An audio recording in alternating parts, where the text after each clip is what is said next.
Le deuxième thème qu'on vous présente montre ô combien les événements influencent en fait le comportement et nous amènent à revenir à des choses plus minimalistes. Découvrons ensemble cette deuxième tendance en images. Sur le minimalisme, on s'est intéressé bien évidemment à ce qui se passe dans le monde, un monde particulièrement incertain, avec ce qui se passe au niveau du climat, avec le contexte géopolitique qui est particulièrement angoissant.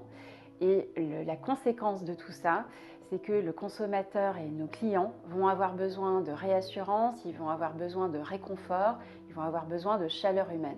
Comment ça se traduit en termes de texture, en termes de couleur? On va voir que justement il va y avoir un côté beaucoup plus minimaliste, mais pour autant très sophistiqué. Pourquoi? Parce qu'on va être dans l'attention au détail au niveau de la texture qui va être pleine de douceur, pleine de réconfort.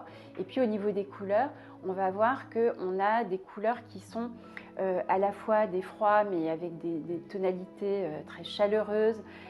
On va voir qu'il y a des couleurs qui ont justement cette complexité, même si au départ elles ont l'air très simples. Pour illustrer cette tendance, on a quelques exemples à vous montrer. Donc la première, c'est un canapé qui a vraiment fait le buzz sur les réseaux sociaux.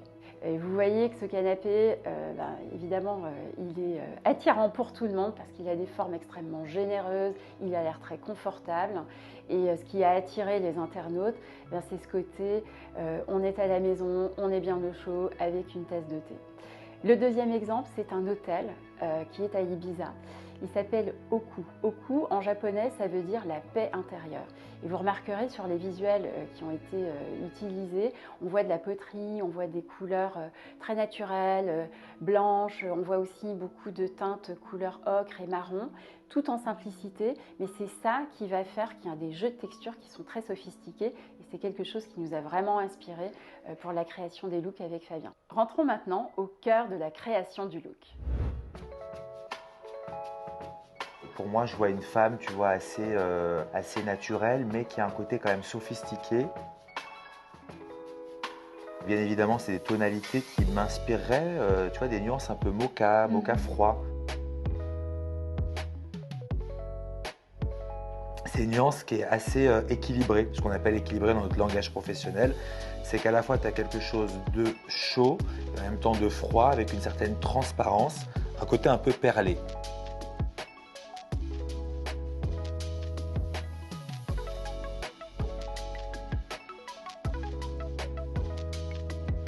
Le mood actuel dans la beauté, dans la mode ou même dans le lifestyle, d'avoir ce côté très simple, nature, mais le détail qui fait la différence.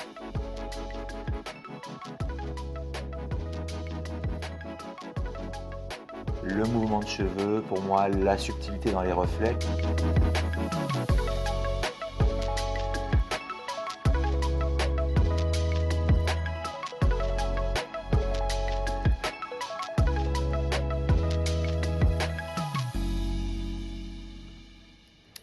Alors ce thème, c'est un vrai retour aux sources, au naturel, et on le voit très bien à nouveau dans ton interprétation, Fabien. On apporte ici une réponse en fait à toutes ces femmes qui ne veulent pas dénaturer leur identité. On a souvent à tort le sentiment qu'il faut toujours faire des prouesses techniques et de la transformation couleur pour justifier un peu nos tarifs. Mais en fait, les clientes attendent aussi de nous d'être à l'écoute de leurs besoins et d'apporter cette touche de personnalisation subtile qui fera la différence. C'est d'ailleurs ce travail que je vous propose dans ma masterclass Beauté 360.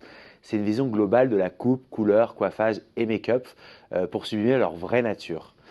C'est comme ça qu'on peut se différencier avec des jeux de placement subtils et lumineux qui vont souligner leur beauté naturelle et des tonalités équilibrées comme les mochas et les beiges. On additionne cela, le goût de couleur Inoa, cet effet multidimensionnel qui va créer encore plus de luminosité et mettre en valeur la matière cheveux. Et le tour est joué. Ouais, génial, merci Fabien.